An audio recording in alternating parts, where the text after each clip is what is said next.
ঐতিহাসিক ৬ দফা দিবসে বঙ্গবন্ধুর প্রতিকৃতিতে প্রধানমন্ত্রীর শ্রদ্ধা। বঙ্গবন্ধুর ঘাতকরাই ৭ মার্চ ৭ জুন।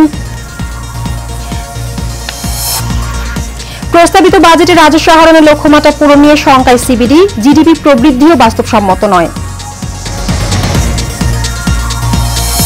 এবং বাজেট পাশের আগে নিত্যপণ্যের বাজারে উত্তাপ। কোরবানির ঈদকে ঘিরে বাড়ছে মশলার দাম। ক্রেতা বিক্রেতার মিশ্র প্রতিক্রিয়া।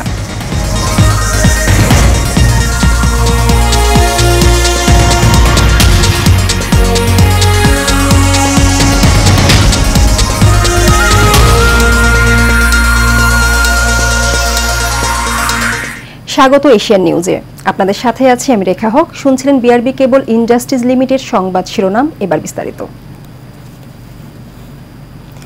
ঐতিহাসিক ৬ দফা দিবস উপলক্ষে জাতির পিতা বঙ্গবন্ধু শেখ মুজিবুর রহমানের প্রতিকৃতিতে ফুল দিয়ে শ্রদ্ধা জানিয়েছেন প্রধানমন্ত্রী শেখ হাসিনা। দিবসটি উপলক্ষে সরকার প্রধানের শ্রদ্ধা নিবেদনের পর আওয়ামী লীগ এবং দলটির অঙ্গ ও সহযোগী সংগঠনের নেতাকর্মীরা বঙ্গবন্ধুর প্রতিকৃতিতে শ্রদ্ধা জানান। এ সময় ক্ষমতাসীন দলটির সাধারণ সম্পাদক বলেন, যারা ৬ দফা মানে না তারাই বাংলাদেশের স্বাধীনতায় বিশ্বাস করে না। কাসর আহমেদের রিপোর্টে বিস্তারিত। বাংলাদেশের স্বাধীনতা সংগ্রামের ইতিহাসে এক অবিস্মরণীয় ঘটনা বঙ্গবন্ধুর ৬ দফা ঘোষণা। তাই তো দিবসটি উপলক্ষে ধানমন্ডিতে জাতির পিতা বঙ্গবন্ধু শেখ মুজিবুর রহমানের প্রতিকৃতিতে ফুল দিয়ে শ্রদ্ধা জানিয়েছেন প্রধানমন্ত্রী শেখ হাসিনা। পুষ্পস্তবক অর্পণের পর কিছু সময় নীরবে দাঁড়িয়ে থাকেন তিনি। পরে আওয়ামী লীগ সভাপতি হিসেবে দলের শীর্ষ নেতাদের সঙ্গে আবারও জাতির পিতার প্রতিকৃতিতে শ্রদ্ধা নিবেদন করেন শেখ হাসিনা।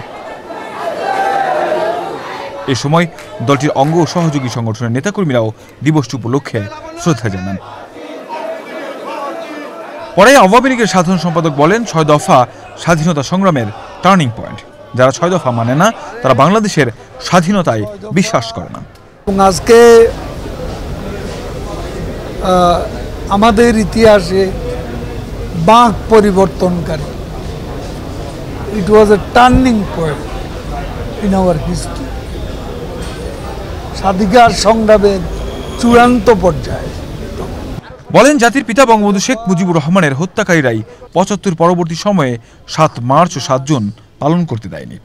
এইসব দিবস ৭৫-এর পর নিষিদ্ধ করে দেয়। যারা নিষিদ্ধ করে দেয় তারা খুনের সঙ্গে ৭৫-এর তারা জড়িত। ৬ দফা দিবস উপলক্ষে নানা কর্মসূচি হাতে নিয়েছে আওয়ামী লীগ। Kasar Ahmed, Asian Television, Dhaka. ঐতিহাসিক ৬ দফা দিবস আজ। ৫৮ বছর আগে ১৯৬৬ সালের এই দিনে বঙ্গবন্ধু ঘোষিত ৬ দফার পক্ষে দেশব্যাপী তীব্র গণ আন্দোলনের সূচনা হয়। ৬ দফা ছিল শোষণের বিরুদ্ধে বাঙালির সাহসী উচ্চারণ, যা কয়েক বছরের ব্যবধানে হয়ে ওঠে বাঙালির প্রাণের দাবি, যার পথ ধরে আজকের বাংলাদেশ। বিস্তারিত দেখুন নূর মোহাম্মদ ভুইয়া রিপোর্টে।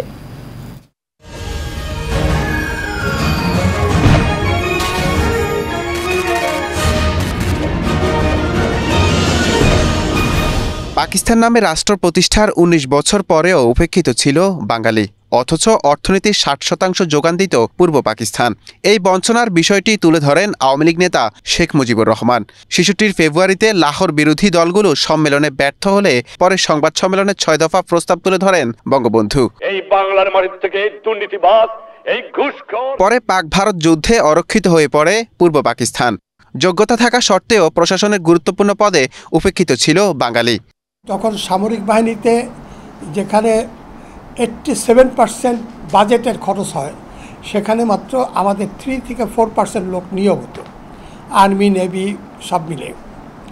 এখানে একটা বিরাট গ্যাপ অর্থনীতি, এখানে এটা শোষণের একটা ব্যাপার। সিএসপি পরীক্ষায় কিন্তু একই সাথে পূর্ব বাংলার লোকেরাও কম্পিট করে এবং পশ্চিম পাকিস্তানেরও করতো, একই সাথে সিএসপি হতো।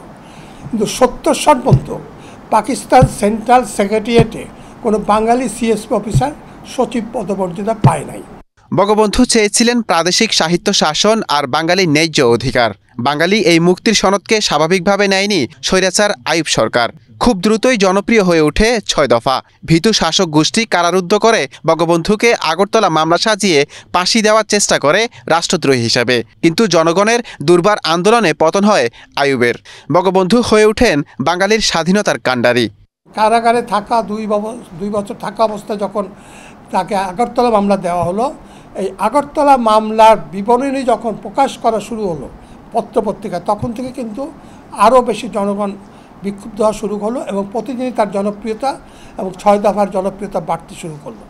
এমনি একটি পর্যায়ে কিন্তু তখন কারফিউ ভঙ্গ করা শুরু হলো। দূরদৃষ্টি ও বিচক্ষণতায় ৬ দফাকে ১ দফায় পরিণত করে স্বাধীনতার ডাক দেন বঙ্গবন্ধু। আর লাখো বাঙালির রক্তের বিনিময়ে অর্জিত হয় প্রিয় স্বাধীনতা।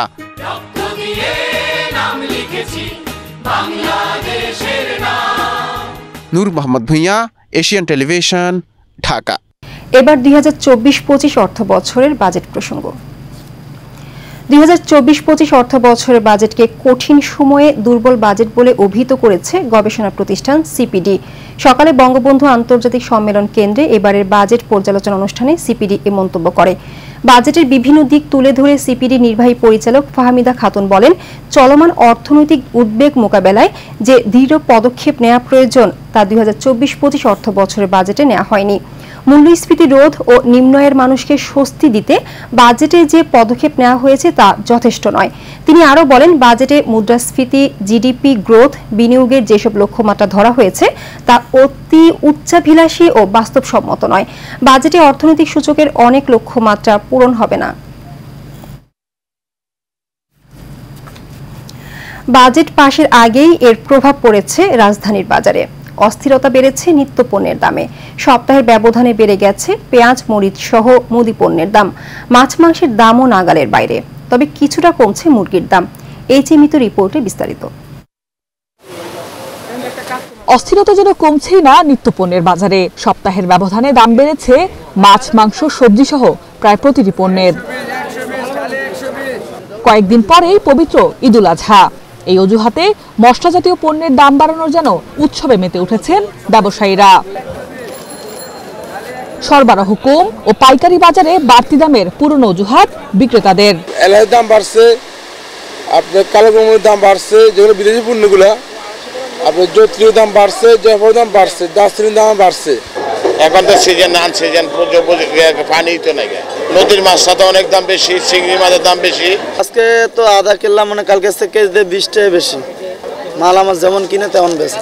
যে বাজেটে পরে কিভাবে দাম বাড়বে ওটাকে কেন্দ্র করে বাজারে কাস্টমার খুবই সংকট, এমনকি ক্রেতা খুবই নগণ্য। দ্রব্যমূল্যের ঊর্ধ্বগতির কারণে সংসার চালাতে হিমশিম খেতে হচ্ছে বলে দাবি সাধারণ ক্রেতাদের। 100 টাকা আনছি, বাজার করতে পারি না, মাছের অনেক দাম, তরকারির দাম, আপনার সব কিছুই দাম।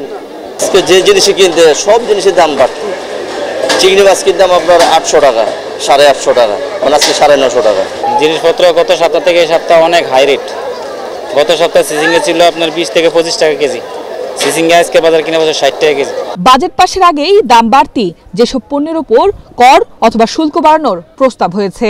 এদিকে বাজার ঘুরে দেখা গেছে বাজেট পাশের আগেই দাম বাড়তি যেসব পণ্যের উপর কর অথবা শুল্ক প্রস্তাব বাড়ানো হয়েছে। এইচএমইতো, এশিয়ান টেলিভিশন, ঢাকা। সাভার থেকে বাজার পরিস্থিতির খবর জানাতে সরাসরি যুক্ত হচ্ছেন সহকর্মী জহিরুল ইসলাম খান লিটন। লিটন, বাজারে নিত্যপণ্যের দাম কেমন দেখছেন, বিস্তারিত জানাবেন। রেখা, আপনি যেমনটি বলছিলেন যে আমরা প্রতিনিয়ত বাজারে আসলে কিন্তু বাজার পরিস্থিতিগুলো যা দেখতে পাই, প্রতিনিয়ত বাজারে কিন্তু একটি অস্থির পরিস্থিতি বিরাজ করে, বিশেষ করে নিত্য প্রয়োজনীয় দ্রব্য যা রয়েছে এবং কাঁচা সবজিগুলো যা রয়েছে সেই ক্ষেত্রে। কিন্তু আজকে একটু ভিন্নতা লক্ষ্য করেছি। আমরা বাজারে এসে দেখেছি যে নিত্য প্রয়োজনীয় দ্রব্য যে কাঁচা সবজি যা রয়েছে তার দামগুলো কিন্তু আজকে স্থির রয়েছে। তবে কিছু কিছু নিত্য প্রয়োজনীয় দ্রব্য যা রয়েছে আসছে কোরবানিকে কেন্দ্র করে, সেগুলোর দাম কিন্তু অনেক বাড়তি রয়েছে। রয়েছে। আজকে কিন্তু আমরা দেখেছি আদার দাম গত সপ্তাহে যেই আদা ছিল 230 টাকা, আজকে সেই আদা হয়েছে 240 টাকা। বেড়েছে কিন্তু কাজু বাদামের দামও বেড়েছে। আজকে কাজু বাদাম কিন্তু যেই বাদাম ছিল 1230 টাকা এবং সেই কাজু বাদাম কিন্তু আজকে 1230 টাকা বিক্রি হচ্ছে। এই ক্ষেত্রে আমরা ব্যবসায়ীদের সাথে কথা বলে ব্যবসায়ীরা বলছে যে বাজেটকে কেন্দ্র করে হয়তো এই কাজু বাদামের দাম আরও বাড়তে পারে। বেড়েছে এলাচের দামও, প্রকারভেদে এলাচ কিন্তু 2900 টাকা থেকে শুরু করে 3500 টাকা এলাচের কেজি রয়েছে। গোলমরিচের দাম রয়েছে বেশি, আজকে গোলমরিচ কালো যেটা সেটা রয়েছে 700 টাকা থেকে 900 টাকা কেজিতে বেড়েছে এবং সাদা যে গোলমরিচ যেটি সাদা রয়েছে সেটি কিন্তু 1100 টাকা থেকে বেড়ে 1200 টাকা হয়েছে।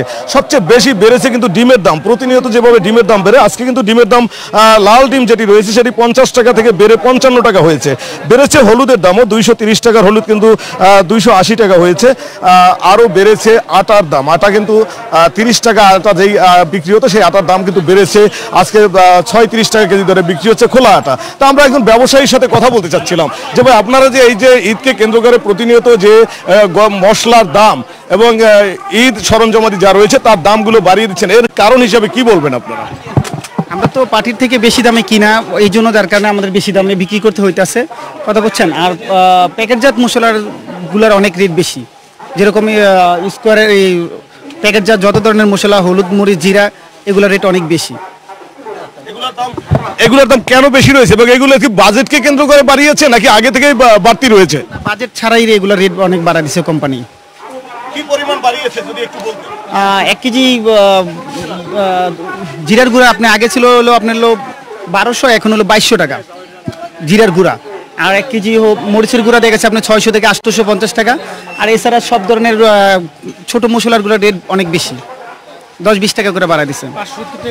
যেমনটি শুনছিলেন যে এরা একজন ব্যবসায়ী একদম বলছিলেন যে নিত্য প্রয়োজনীয় দ্রব্য যা রয়েছে বা খোলা বাজারে যে দ্রব্যগুলো রয়েছে এগুলোর দাম আপ ডাউন করলেও কিন্তু যেমন স্কোয়ার থেকে শুরু করে সমস্ত কোম্পানি যে রাঁধুনি যে মশলাগুলো রয়েছে সেই মশলাগুলোর দাম কিন্তু একবার বেড়ে প্রতিনিয়ত বাড়িয়ে যাচ্ছে। এক্ষেত্রে কিন্তু তারা বাজেটকেও তোয়াক্কা করতেছেন না। তো এই ছিল আমার কাছে সাভারের কাঁচা বাজার থেকে আজকের মতো সর্বশেষ তথ্য। লিটন, আপনাকে ধন্যবাদ। দর্শক, সাভার থেকে বাজার পরিস্থিতির খবর জানাতে আমাদের সাথে সরাসরি যুক্ত ছিলেন সহকর্মী জহিরুল ইসলাম খান লিটন। চলে যাচ্ছি পরের সংবাদে। পবিত্র ঈদুল আজহার তারিখ নির্ধারণ করতে আজ মাগরিবের নামাজের পর বৈঠকে বসছে জাতীয় চাঁদ দেখা কমিটি। বায়তুল মোকাররমে ইসলামিক ফাউন্ডেশনের সভাকক্ষে এই বৈঠক হবে। ধর্মমন্ত্রী মোহাম্মদ ফরিদুল হক খানের সভাপতিত্বে এই বৈঠক হওয়ার কথা রয়েছে। সেখানে চাঁদ দেখার সংবাদ পর্যালোচনা করে সিদ্ধান্ত নেওয়া হবে। তবে ইসলামী শরীয়ত অনুযায়ী চান্দ্রমাস শুরু হওয়ার ক্ষেত্রে খালি চোখে চাঁদ দেখার শর্ত রয়েছে। তবে কোনো কারণে শুক্রবার চাঁদ দেখা না গেলে সেক্ষেত্রে শনিবার জিলকদ মাসে 30 দিন পূর্ণ হবে। জিলহজ মাস শুরু হবে রোববার, সেক্ষেত্রে দেশে ঈদুল আজহা উদযাপিত হবে আগামী 18 জুন।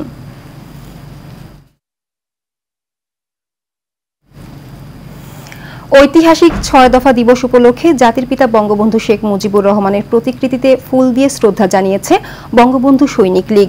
সকালে ধানমন্ডির 32 নম্বরে জাতির জনক বঙ্গবন্ধু শেখ মুজিবুর রহমানের প্রতিকৃতিতে শ্রদ্ধা জানান সৈনিক লীগের নেতাকর্মীরা। বঙ্গবন্ধু সৈনিক লীগ ঢাকা মহানগর উত্তরের সভাপতি ইঞ্জিনিয়ার AKM মুজিবুর রহমান ও সাধারণ সম্পাদক ইঞ্জিনিয়ার আব্দুল্লাহ আল মামুন খানের নেতৃত্বে উপস্থিত ছিলেন ঢাকা মহানগর দক্ষিণের সভাপতি মঞ্জুরুল ইসলাম বাহার ও সাধারণ সম্পাদক মোহাম্মদ আবুল কালাম আজাদ সহ বঙ্গবন্ধু সৈনিক লীগের নেতাকর্মীরা।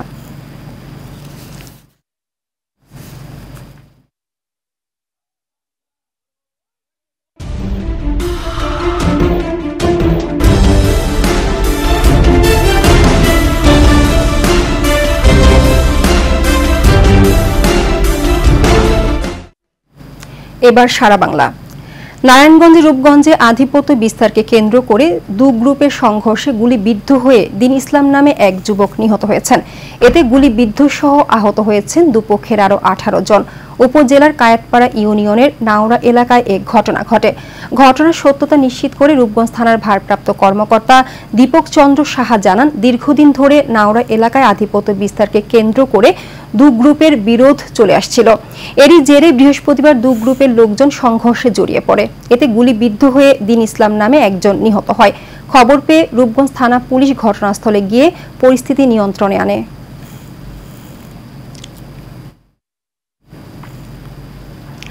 সাভারে মাদক বিক্রেতাকে ধরিয়ে দেয়ায় সীমা আক্তার নামে এক নারীকে হত্যার অভিযোগ উঠেছে স্বপন নামের এক মাদক কারবারির বিরুদ্ধে। এই ঘটনায় একজনকে আটক করেছে পুলিশ। সাভারের খনিজনগর এলাকা থেকে নিহত সীমার অর্ধগলিত লাশ উদ্ধার করা হয়। অতিরিক্ত পুলিশ সুপার মুবাশশিরা হাবিবা খান জানান, গত 2 জুন সীমা আক্তারকে ভাড়া বাসা থেকে ডেকে নিয়ে যায় মাদক ব্যবসায়ী স্বপন সহ 4 থেকে 5 জন।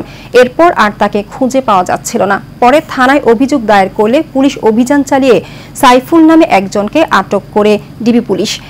পরে তার দেওয়া তথ্যে প্রধান আসামি স্বপনের বাড়ির পাশ থেকে সীমা আক্তারের লাশ মাটিচাপা অবস্থায় উদ্ধার করা হয়।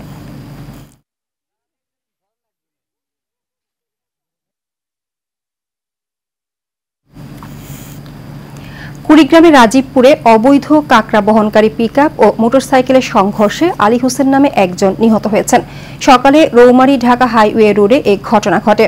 রাজীবপুর থানা অফিসার ইনচার্জ আশিকুর রহমান জানান, আলী হোসেন মোটরসাইকেল নিয়ে রৌমারী থেকে জামালপুর যাচ্ছিলেন। পথে রাজীবপুর উপজেলা ফায়ার সার্ভিসের পাশে আসলে একটি অবৈধ কাঁকড়ার পিকআপের সাথে সংঘর্ষ হয়। এতে ঘটনাস্থলেই আলী হোসেন নিহত হন। পরে অবৈধ কাঁকড়া গাড়িটি জব্দ করা হয়। মরদেহ উদ্ধার করে ময়না তদন্তের জন্য জেলা সদর হাসপাতালে পাঠানো হয়।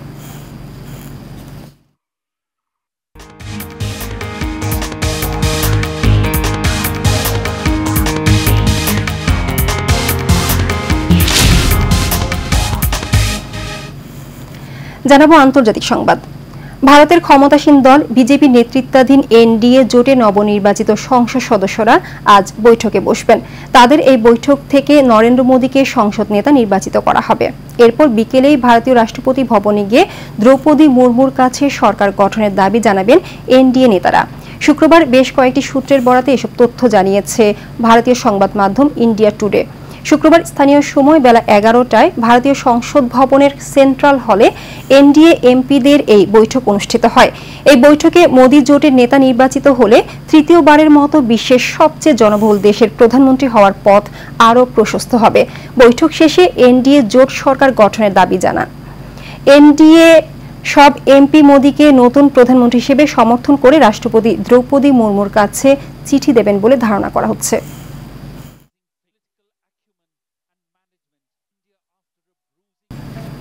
এবার বাণিজ্য সংবাদ।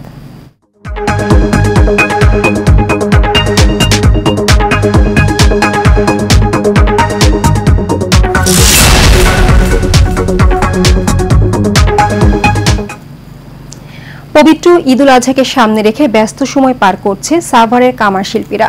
কামার পাড়ায় দা, ছুরি, বটি তৈরির ধুম পড়েছে। রাত দিন টানা পরিশ্রম করে এসব জিনিসপত্র তৈরি করছেন তারা। কামার শ্রমিকরা বলছেন, লাভ কম হয় অনেকেই ছেড়ে দিচ্ছেন এই পেশা। টিকিয়ে রাখতে সহযোগিতার দাবি তাদের। সাভার থেকে শাকিল শেখের ছবিতে জহিরুল ইসলাম খান লিটনের রিপোর্ট, জানাচ্ছেন আরভি ইসলাম হিমু।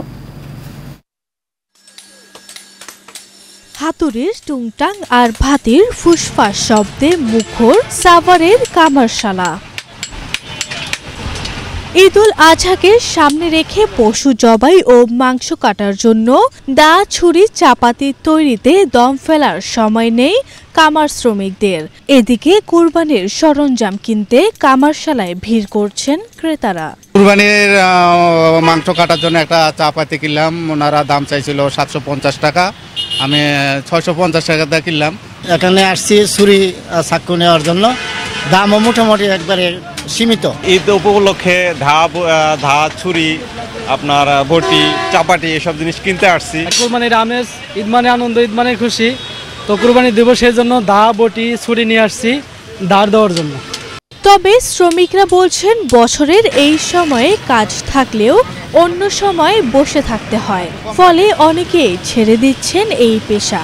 তাই তো সরকারের সহযোগিতার দাবি তাদের। দীর্ঘদিন ধরে আমরা এগুলা ব্যবসা করতেছি, তারপরে কোনো উপদান মানে কোনো কিছু আমরা পাই না, সাহায্য মাহায্য। আগে ইউনিয়ন সভা ছিল তো, আগে খোঁজ খবর দিত, ইউনিয়ন আছে খোঁজ খবর আমাকে দেখে না, নেয় না। অন্য বছরের থেকে এবছর কুরবানির কাজ আমাদের খুবই ভালো। আল্লাহ তাআলার একটা পবিত্র কাজ হবে, সেই কাজে আমরা কোনো ভেজাল জিনিস দিতেছি না। এদিকে কামার শিল্পকে এগিয়ে নিতে সহযোগিতার আশ্বাস উপজেলা প্রশাসনের। আমরা ইতিমধ্যে আমাদের সাভারের যে বাজারগুলো আছে তাদের ইজারাদারদের বলেছি যেন এই সময়ে কাবার শিল্পের প্রসারের কথা মাথায় রেখে তারা বাজারে যেন বাড়তি সুবিধা দেয়। সময় আর প্রযুক্তির ছোঁয়ায় হারিয়ে যাচ্ছে দেশীয় পদ্ধতিতে তৈরি কামার শিল্পের নানা পণ্য। তাই এই শিল্প টিকিয়ে রাখতে সরকারি বেসরকারি পৃষ্ঠপোষকতার দাবি শ্রমিকদের। আরভি ইসলাম হিমু, এশিয়ান টেলিভিশন।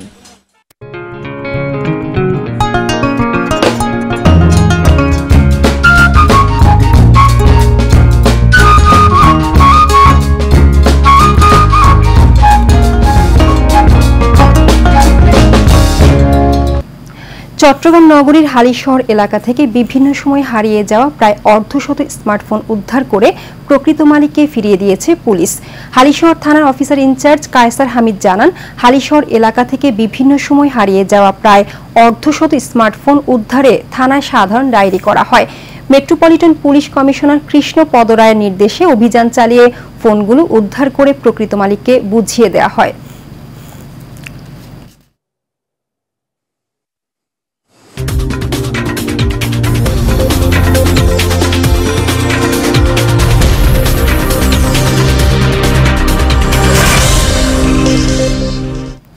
এবার খেলার সংবাদ। টি-20 বিশ্বকাপের সাবেক চ্যাম্পিয়ন পাকিস্তানকে সুপার ওভারে হারিয়ে আসরে প্রথম চমক দিয়েছে স্বাগতিক যুক্তরাষ্ট্র। ডালাসে টস হেরে ব্যাট করতে নেমে স্বাগতিক বোলারদের তোপের মুখে পড়ে পাকিস্তান। মাত্র ২৬ রান তুলতেই প্রথম ৩ উইকেট হারায় তারা। এরপর বাবর আজম ও শাদাব খানের কল্যাণে ৭ উইকেটে ১৫৯ রান তোলে পাকিস্তান। জবাব দিতে নেমে মোনাক প্যাটেলের অর্ধশতকে ৩ উইকেটে ১৫৯ রানে শেষ হয় যুক্তরাষ্ট্রের ইনিংস। ফলে টাই হয় ম্যাচ। জয় পরাজয় নির্ধারণে খেলা গড়ায় সুপার ওভারে। সুপার ওভারে যুক্তরাষ্ট্র ১ উইকেটে তুলে ১৮ রান। জবাবে পাকিস্তান সংগ্রহ করে ১ উইকেটে ১৩ রান। এতে আসরে দ্বিতীয় জয় তুলে নেয় যুক্তরাষ্ট্র।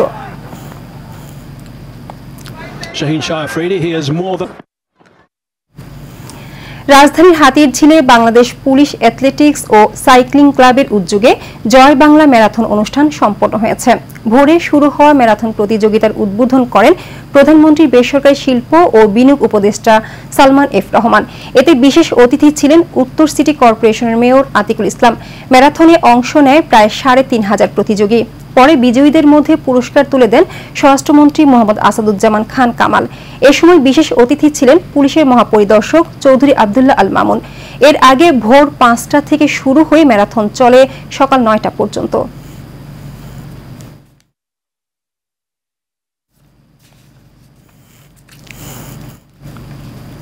সংবাদের শেষ প্রান্তে আমরা যাবার আগে বিআরবি কেবল ইন্ডাস্ট্রিজ লিমিটেড সংবাদ শিরোনামগুলো জানিয়ে দিচ্ছি আরো একবার।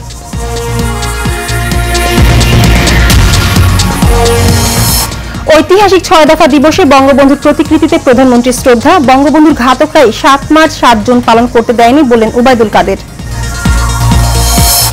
প্রস্তাবিত বাজেটে রাজস্ব আহরণের লক্ষ্যমাত্রা পূরণ নিয়ে শঙ্কায় সিপিডি। জিডিপি প্রবৃদ্ধিও বাস্তবসম্মত নয়। এবং বাজেট পাশের আগে নিত্যপণ্যের বাজারে উত্তাপ। কোরবানির ঈদের ঘিরে বাড়ছে মশলার দাম। ক্রেতা বিক্রেতার মিশ্র প্রতিক্রিয়া।